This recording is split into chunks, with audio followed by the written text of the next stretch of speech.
You did it, Mackenzie! Yes, good work, young man. It was no trouble. Now, do you have everything you need? I think so. I still have a job for you. Right. Please, accompany Jace up to... I can handle that alone, Dr. Atwood. He's already done enough. Accompany Jace to... With tonight's Aurora, we have a chance to pull the data now that the systems are nearly back online. But I'm not sure Jace can handle the next part alone. I don't need any help. We need to get the data from the buffers back into the mainframe and then to the scope's relays for processing. But for that to work, we need the benefit of the program. The program? Just a little something I put together during my graduate thesis. It's a brilliant bit of coding, and without it, we'd be dead in the water. Okay. So, what can I do? The next parts are all about perfect timing, and we each have a part to play. I'm sure I can handle the telescope. Nonsense. This is too important to let pride get in the way. Once more, for good luck. Let's not make this a habit, okay? Works for me. You two had better get moving. We're running out of time.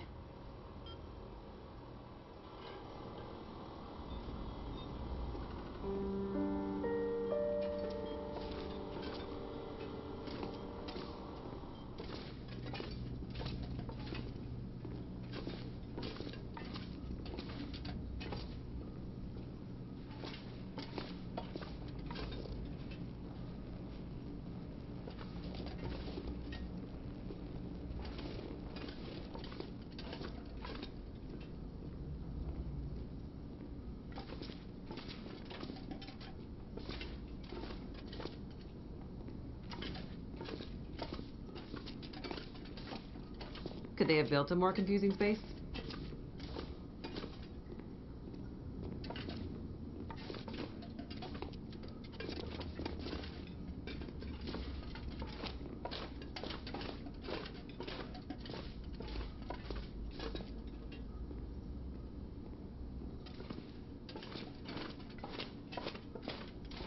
This place is old, but it has good bones.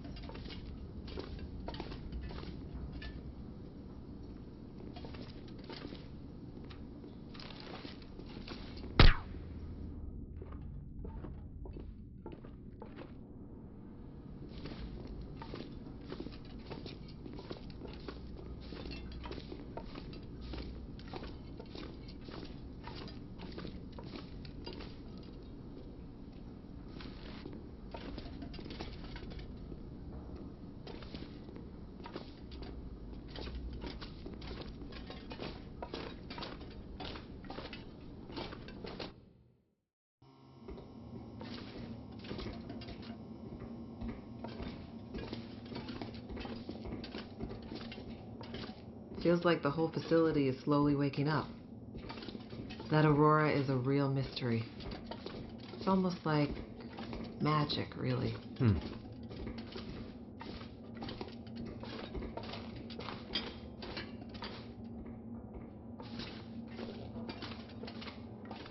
Imagine the logistics involved in building this facility. Staggering.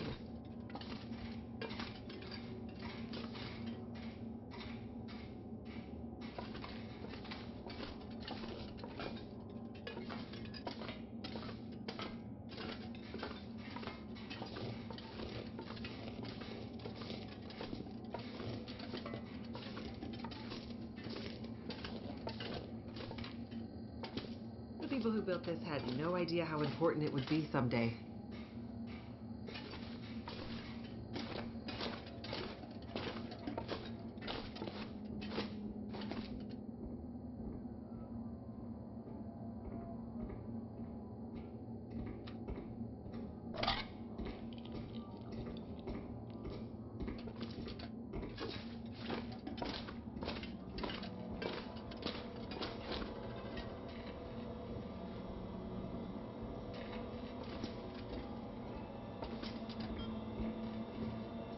Well, well, there she is, the Suzuki Radio Telescope. Isn't she beautiful? Lit up by the aurora, no less. I've never seen it so bright. It's massive. Let's hope we're not too late.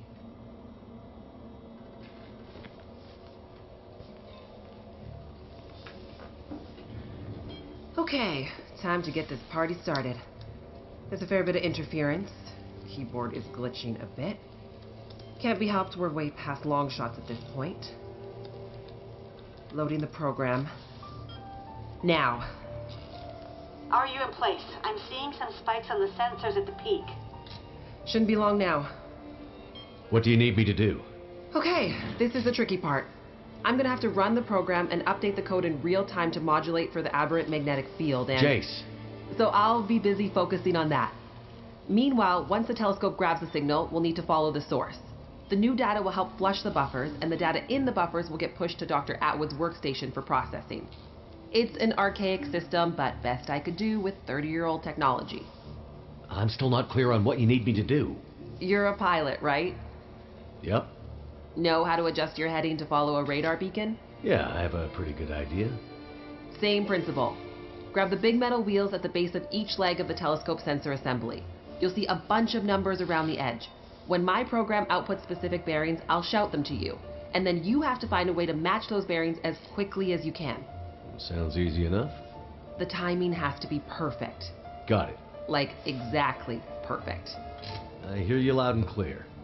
Did you say you got here after crashing your plane? Don't start. Get ready. I'm seeing some power spikes. Something big. It's happening.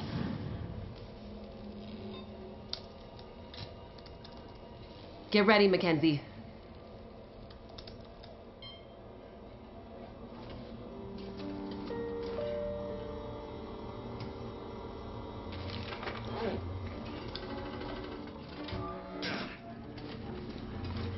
What a mess. Look for the wheel, Mackenzie.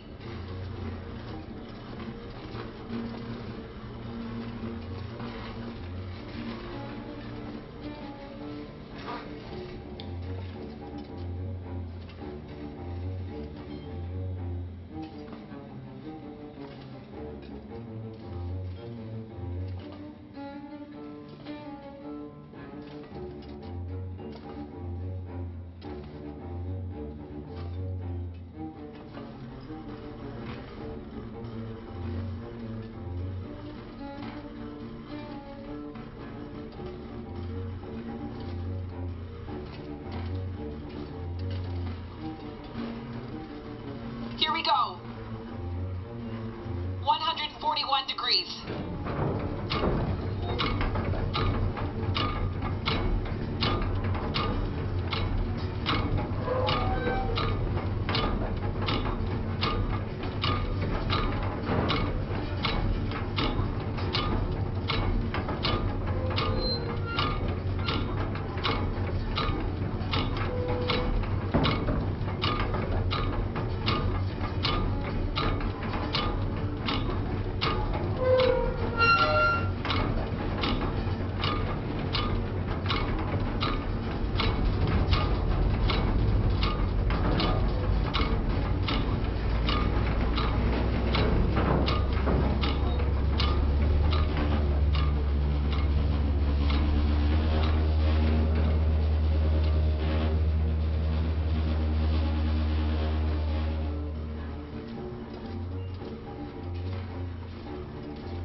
Look for the console with the big wheel on it. Come on, Mackenzie. How am I supposed to find anything down here? There's gotta be a way through here. The dish is huge. That's it. We're getting close now. Keep going. Okay, 67 degrees.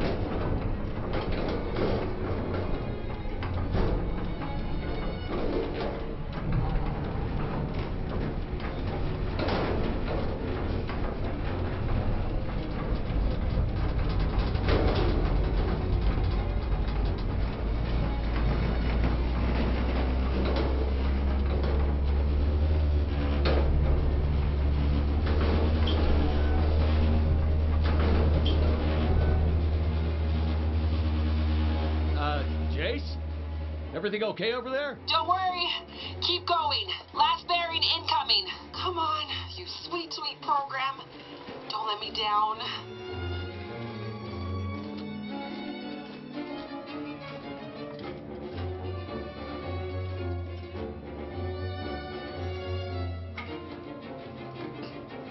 Hope nobody needs this anymore.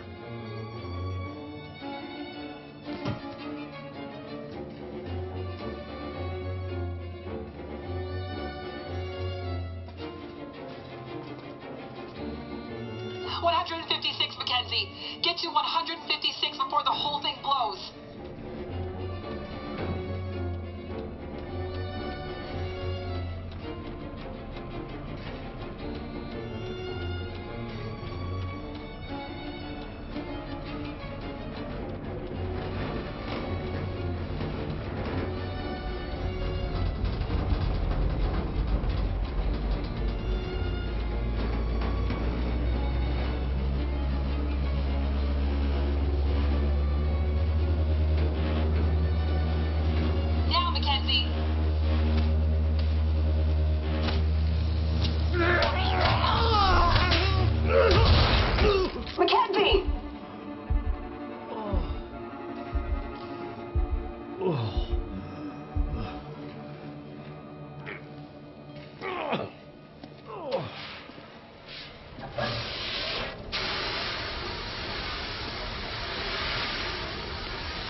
The program?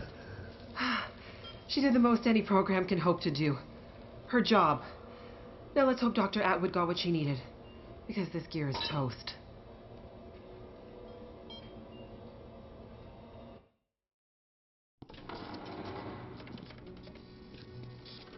It's coming now. All the data just flooding out of the buffers. It worked. God damn it, it worked. Oh, thank goodness. I'd hate to have to restart my PhD. You did brilliant work, my girl. Absolutely brilliant. We just need to keep the data flow. Ensure it comes in a continuous flow, uninterrupted. How long before the data is ready for analysis? These are old systems, and it takes a while for them to crunch through the numbers. It'll be hours before we'll...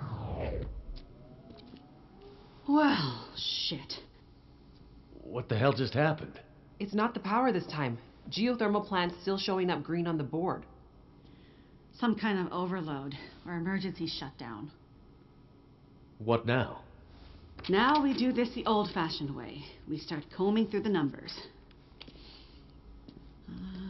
I'll get us some light.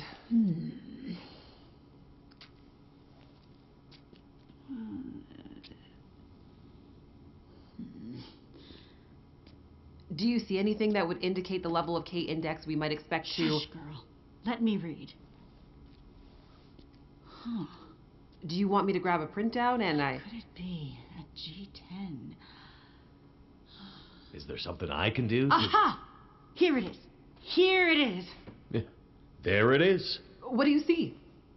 It can't be. That silly old British bastard was right. He just never knew how right he was. Why did it have to happen in our time? British bastard? Please explain. For you to fully understand would take more time than we have. I'd have to go back more than 150 years.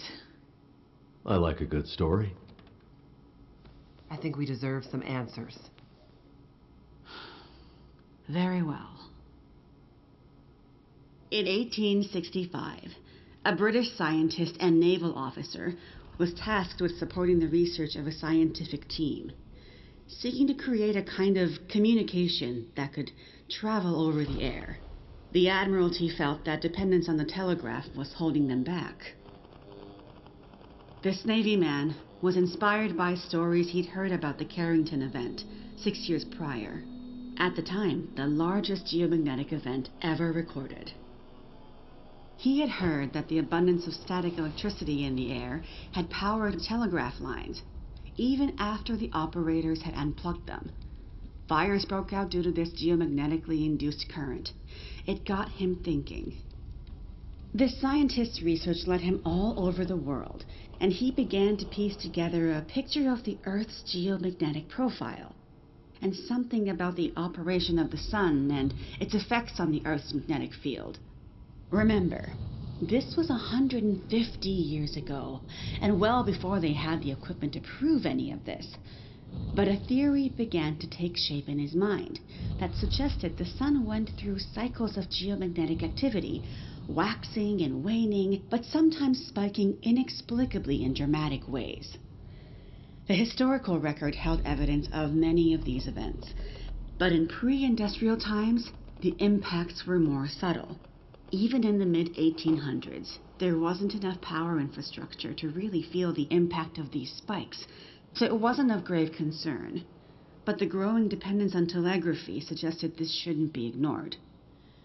And this scientist predicted that if the level of electrification continued to grow exponentially, as was predicted, this would create a serious vulnerability that could be exploited by their enemies at great cost to industry and society at large. He was given a secret commission from the Royal Geographical Society to prove his theories and to come up with a strategy that would ensure the British were in the strongest position to exploit any such geomagnetic disaster. After another decade of research, this scientist began to suspect that this geomagnetic current that existed all around them could impact many other things, and more deeply. He began to study migration patterns of animals, and gathered evidence of whale strandings, bird die-offs, and other unexplained mysteries relating to animals' innate abilities to navigate vast distances with great precision, without the benefit of modern tools or equipment. Eventually, he knew he had to travel north to the Arctic to really test his theories.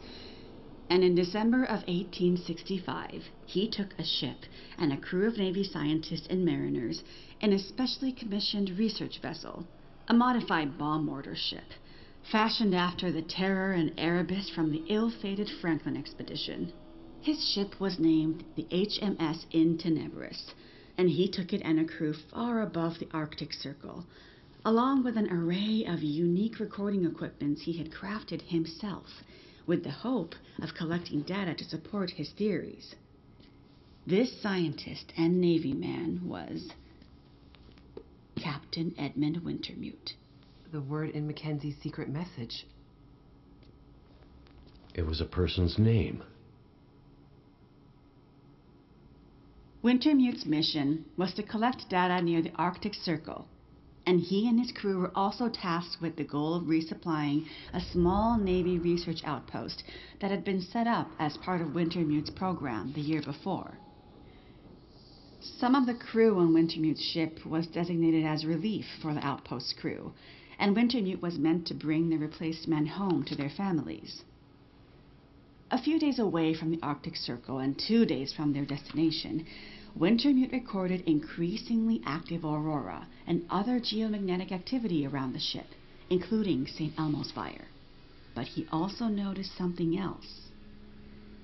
As evidenced by their journals, many of the crew were having trouble sleeping, with some experiencing full-blown insomnia that worsened as they traveled further north.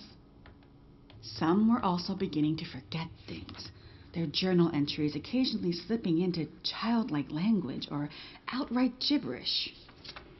2 days out from their destination, the night watch rang the ship's bell to announce a man had gone overboard. The man, an experienced mariner, had been observed to simply walk off the deck of the ship. By all rights, a calm and dependable sailor. This event shook the crew's morale. Wintermute did his best to keep them focused, but he was still inexperienced as a ship's captain, always more the scientist than sailor or Navy man, and he could tell the men were increasingly becoming anxious, even distrustful. Walked off the ship and straight into the water. Exactly, but things got even stranger after that. When they arrived at their destination, a small island surrounded by sea ice, they found the Navy observation camp that Wintermute had set up the year before completely abandoned. The shelters were mostly destroyed, the relentless Arctic winds having shredded their canvas. The sled dogs were killed, some seeming to have been eaten. Many of the men were found dead, their bodies frozen in their beds, some showing signs of having been attacked or murdered. Yikes. Keep in mind, the Franklin expedition was still fresh in the public imagination during this time, including all the rumors of cannibalism. Wintermute could tell some of his men were nearing their breaking point, so he sent them back to the ship and took only a small group of trusted officers with him to search the rest of the small island. On the far northern side, in an icy bay, they found the remainder of the outpost crew, their bodies frozen solid in the ice. Some appear to have walked in and simply frozen in place. Jesus. And I thought we had it bad. Not wanting to completely abandon his research, but also recognizing the fragility of his situation, Wintermute kept a small group of trusted and hardy men with him. He offloaded sufficient provisions and equipment for them to survive up to 6 months, and sent the crew and the Intenebris back to London, with the request that they send a rescue ship to pick them up. That's dedication. But what does it have to do with our data? I'm getting there. Months later, the relief ship returned to find only Wintermute remained. He had left books of scrawled notes, data he had gathered using his novel devices, sketches and observances of the men he had kept with him, and a detailed diary outlining their slow but progressive decline into a kind of fugue and madness. Wintermute was accused of murdering the men, brought back in shackles, and once back in England, summarily court-martialed and committed to a sanatorium. His equipment, journals, and the data therein were hidden by the Admiralty, and the Royal Geographical Society renounced Wintermute's membership and denounced his research, claiming he had gone rogue. His work disappeared for over a century, until I dug it up. Why haven't we ever heard this story before? Exactly the question you should be asking. I had encountered odd and inexplicable references to his research, but always leading to dead ends. I finally managed to get my hands, through no small feat of my own canny research and a dogged determination, I might add, on a few of his earlier papers. It wasn't easy, believe me. A woman, let alone a woman who isn't white, had to work 10 times harder to get access to this material, but I managed to do it. I spent the next 20 years piecing it together, tracing the fingerprints of Wintermute's theory, collecting his data, analyzing, and then adding to his research with research of my own using increasingly modern equipment. And the more I dug, the more data I collected, the more worried I became. Because not only had Wintermute's original fear come to pass, that the world had become dependent on the electrical grid, a technology that would easily be taken offline should any Carrington-level geomagnetic event occur, but even worse, that the Carrington event of 1859 was like a tiny spark compared to the massive, overwhelming storm that might come in the future. I started to talk to others about this, but of course people thought I was crazy. They ignored me at first, then started to denounce me, and then ostracize me, until I eventually found myself so far on the fringes of accepted science that I was entirely isolated, with nobody to trust, nobody who would believe me. I lost my job, my marriage failed, all my academic credentials were thrown into question. Ah, this explains something about your reputation, Dr. Atwood. Nobody would believe me. Except for John, who you met as Jeremiah, Mr. Mackenzie. He was a young corporal in the Canadian military when I first met him. Handsome, as I recall. It's a long story on top of an already long story, so I won't tell it all here. But the important thing was he was stationed at a radar observation post along the dew line, far north, and started to observe some strange things of his own. He followed the trail, which eventually led him to me. And when we got together, there were sparks, I tell you. To be believed by someone, it was like a drug. We worked to uncover more data, and he kept his eyes and ears open, using his military connections to gather more information carefully.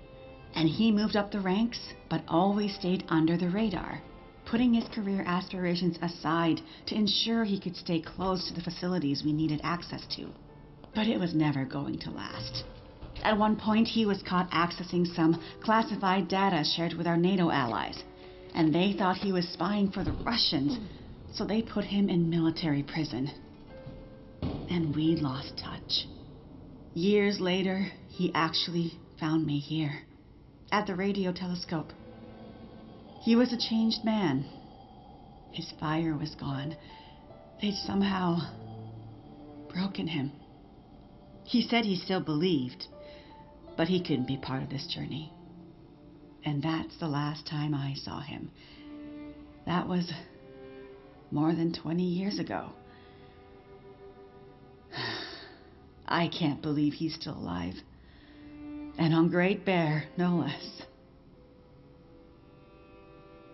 You can't possibly believe that's some kind of coincidence. Jeremiah being here. What are you suggesting? Isn't it obvious? He stayed here for you, to be close to you, to keep watch. He's been here ever since, close by, in case you might need him. And as soon as he saw the Aurora and what it could do, he knew. He saw the signs. When I met him, he was nearly killed by a bear, and when I left him, he was still not much more than half alive. Otherwise, I'm sure he would have come here himself. But he sent me to warn you. He made me promise. And he knew by then what that promise would mean. He sent you in his place. And it's a good thing he did, because now we have the final piece. This is the answer we've been looking for all these years. Do we finally have it? I think we do, dear. I'm not following. All my research here, and Jace's since she joined me, has been to try to anticipate, to get ahead. Ahead of what? The next big Carrington-level event. The thing Wintermute spent his life also searching for. And others, lesser scientists, industrialists, crackpots, even here on Great Bear. The island's unique geologic strata and northern latitude created a perfect test bed for geomagnetic research. Even a few decades ago, a German industrialist named Rudiger. But that's not important. Dr. Atwood, do we know the terminus? We do, my dear. And when is it coming? Do we have time to prepare? No, dear. It's already too late. It's already started. What does that mean? It means we're in a new geomagnetic normal. What you've seen so far is really just the beginning. Things will get much worse from here on out. But how long will it last? Carrington was over in a few days, weeks at most. Oh, this is much bigger than Carrington. How long, Doctor? I hesitate to say. With the data I have, I can only offer a vague range. 40 to 400. Hours? Days? Years. Wintermute tried to warn us 150 years ago, but nobody listened. And now we're at the very beginning of a geomagnetic storm. A disaster of such proportion we've not seen its like in recorded history. The power grid is down. Everything humanity has built over the last 100 years or more, based on technology, electronics, everything based on the integrated circuit, electricity, it's gone.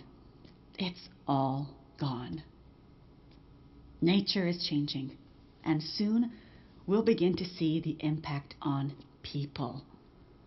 We won't emerge unscathed. And this period of darkness will last from 40 to 400 years. A new dark age. The long dark. And what humanity will exist on the other side of it, cannot even begin to guess. Then I need to warn her. I need to get to Perseverance Mills. You're talking about your ex-wife, the doctor? Astrid will be there. And she needs what's in this hard case. What's in the case, and what kind of doctor? She's a researcher. Insomnia, memory loss, fugue states. I think she stole some experimental meds. She's trying to help a friend, a child that's suffering from some mysterious illness. I'm not sure. Go to her. Regardless of what's in the case, you can bring her here. Her and anyone else you care about. We have to think about the survival of the species now. But what can we possibly do here? Oh, Jace, my silly girl. Have you forgotten what this facility is built on?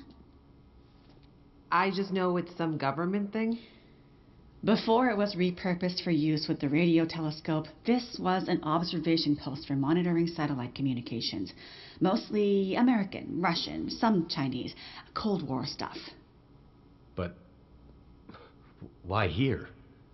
Who would think we'd be spying from here? Exactly. A few floors below us are the magnetically shielded dorms and storerooms designed for the folks who used to live and work here back in the Cold War. The whole place is basically a big bunker. Right. And the team that built the geothermal plant left various supplies behind. Exactly. There's probably enough dry rations and assorted supplies there to feed dozens of people for a couple of years. Survival of the species, huh? I'm afraid so. Then I better get to it.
This is your patient. And in case you're thinking of letting him die, consider this a little extra incentive to keep him alive. Astrid, you don't need to do that. I need you focused. I'm a doctor. I'll do whatever I can to help your friend. He's not my friend. He's my son.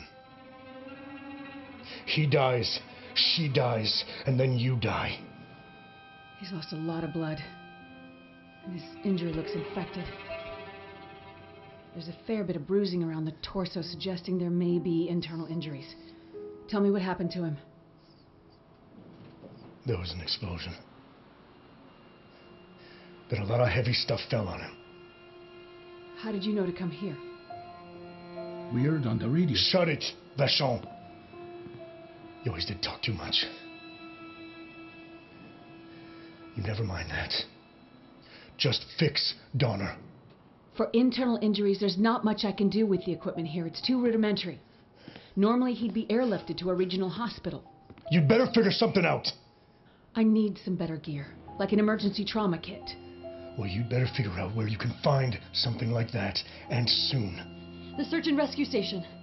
They need to keep it stocked as emergency backup for remote communities like Perseverance. There's medical supplies there. Where is it? Along the old logging roads, north of Desperation Bay. Very rough terrain. It won't be a fast trip on foot. Well then, Doctor, you better get going. I'll get the supplies, and I'll be right back. And then we'll get Freya out of here.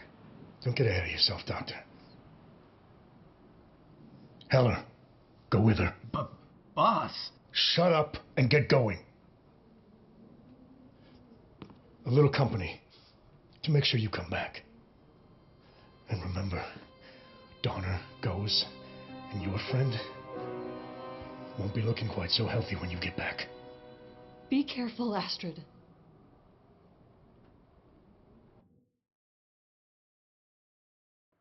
Look, we've been traveling for hours. I'm not going any further. My friend warned us it was a long walk to the SAR station.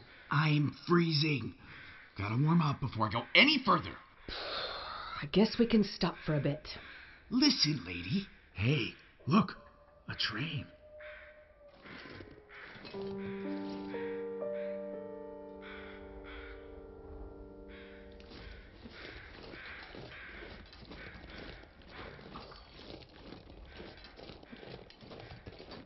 Damn, what an ancient piece of junk. This thing belongs in a museum. You know anything about trains? Nah, not really. Just think they're cool. Bet this track leads to the SAR station.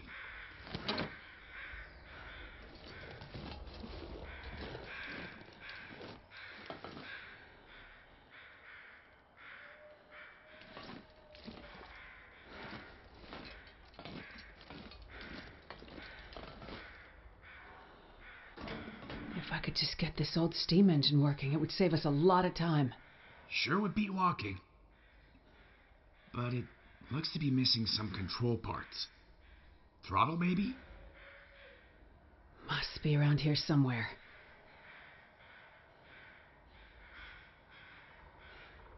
Well, good luck with that. I'll just be over here, looking for some way to thaw out. Gee, thanks for your help. Anytime, lady.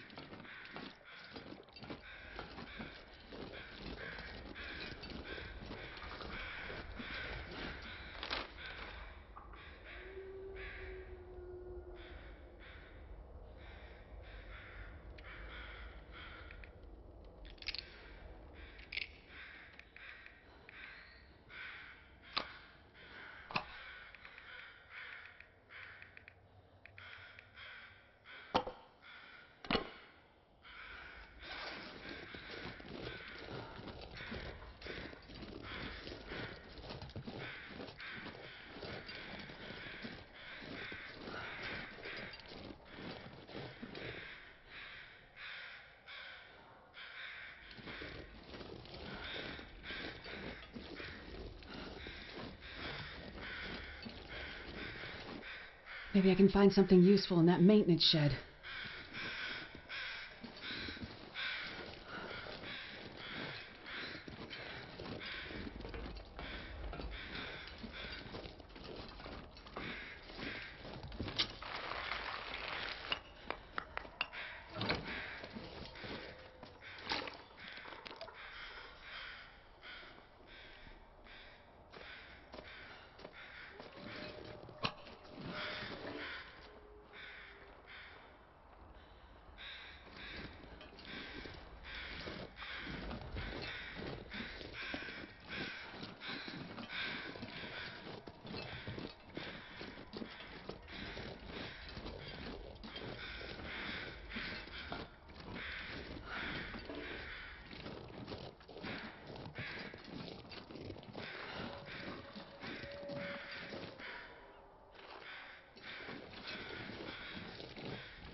not going to be able to carry this load for much longer.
Pack is getting too heavy to carry.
barely walk with this much gear.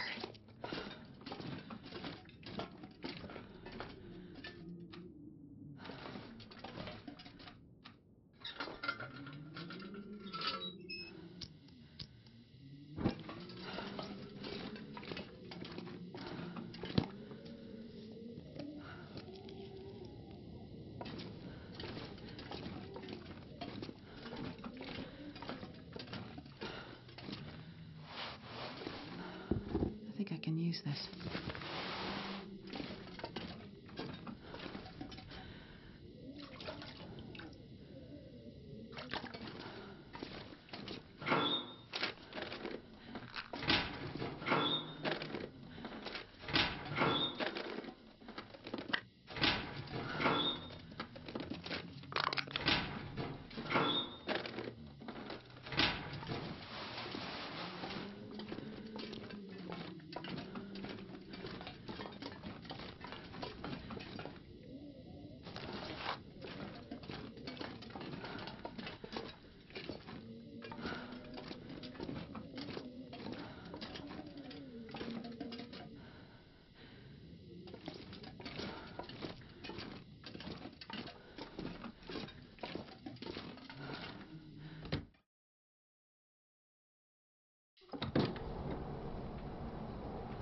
I am not going to be able to carry this load for much longer.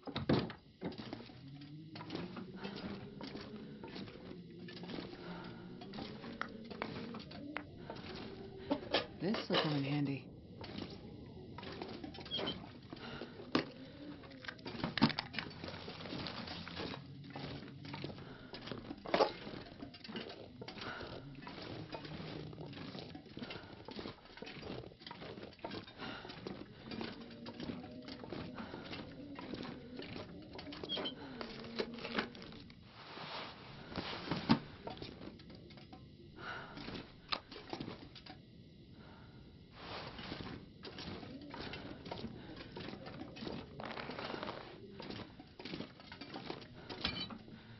This must be what I need to get the train going.